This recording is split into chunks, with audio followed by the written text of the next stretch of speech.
Salut, comment ça va? Aujourd'hui, nous terminons le chapitre avec la dernière leçon, le plus que parfait. Mais il faut lire page 142 avant la troisième leçon. Ça, c'est une révision du plus que parfait. Mais aujourd'hui, dans cette vidéo, j'expliquerai l'emploi, l'usage du plus que parfait.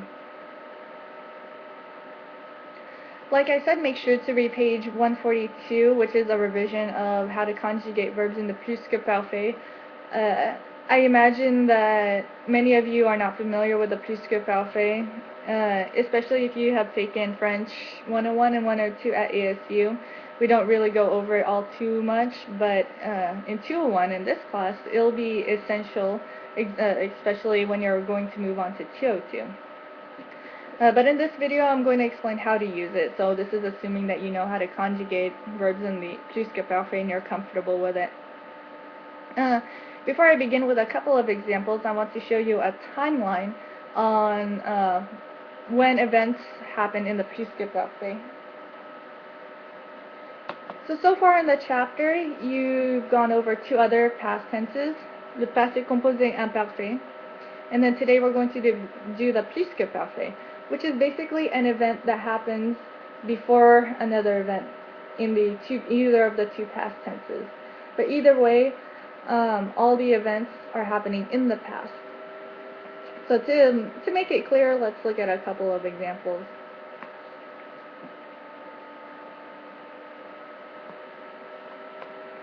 Manger un sandwich, préparer un sandwich. This is assuming that it's the same sandwich. So if I said that the plus que parfait is an event that happens before another in the past, which one would be in the plus que parfait? Which event would happen first, basically?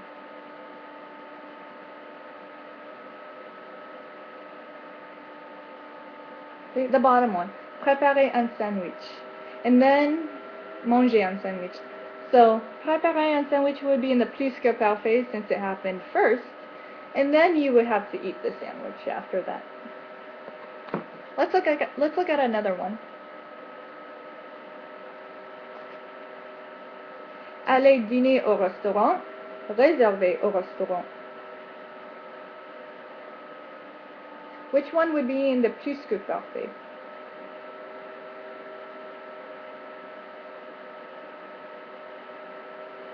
The bottom one as well, réserver au restaurant. Et puis, je suis allé dîner au restaurant. J'avais réservé, et puis je suis allé.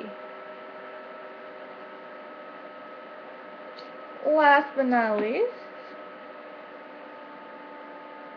recommander un film, voir un film. Assuming that it's the same film and it's you who's doing the actions, which one would happen first? Which one would be in the imperfect tense? Or not imperfect, plus que parfait, pardon.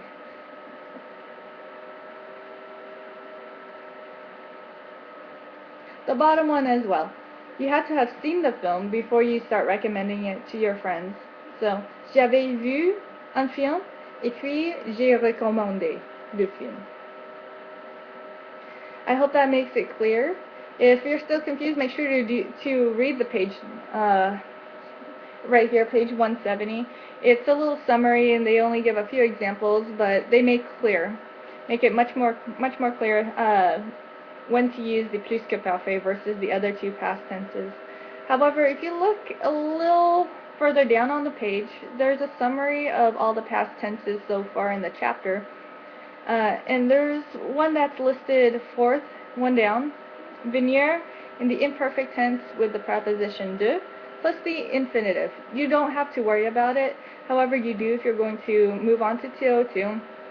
Basically, venir de and a verb in the infinitive is one way to get around using the past tenses. For example, je viens, tu viens, il vient de manger un sandwich.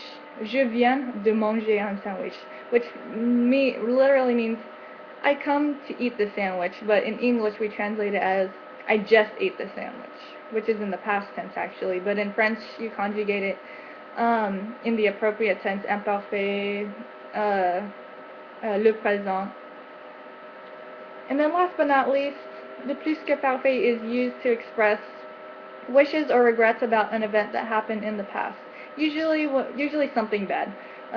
For example, si seulement j'avais gagné à la loterie, and then si seulement je n'avais pas perdu tout mon argent.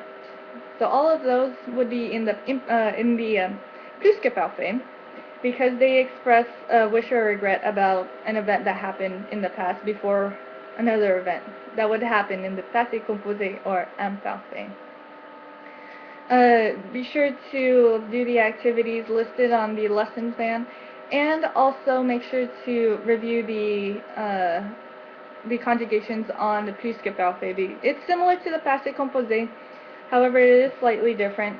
It does combine passé composé and imparfait all in one, but make sure that you know how to use it as well.